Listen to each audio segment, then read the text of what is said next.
Hello everyone. This is a quick market update. We are going to talk about the things that are driving markets this week. First of all, we have the most important news coming this week, that is the Fed interest rate decision. The interest rate as of now is 2.5 and it is expected that Fed can increase it by 75 basis points.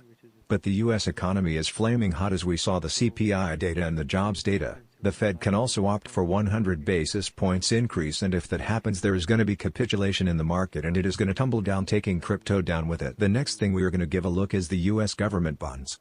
Bonds rates are really high right now with the 2-year at 3.8 and 10-year at 3.4.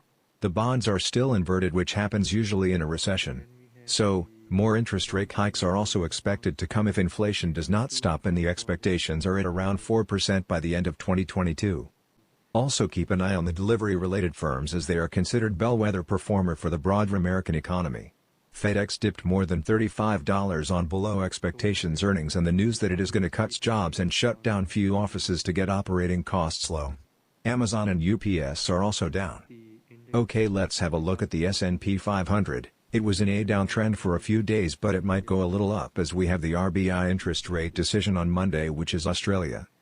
Let's also talk about the dollar index, which is in an uptrend for a long time. It has shown some good gains the past week.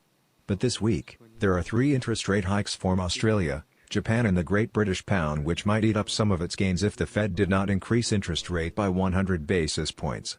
As we also know, the Bitcoin is inversely related to the dollar index. Bitcoin and crypto market can also enjoy some gains in this particular scenario. Let's talk about the crypto markets. The crypto market is in a fall since November last year. The markets were falling as Fed was increasing interest rate. Let's look at the total crypto market cap. It is currently at $941 billion with a strong support at $915 billion.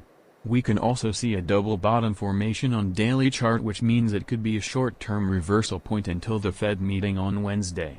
Let's head towards the Bitcoin dominance, which has fallen from 48% to 39% since June.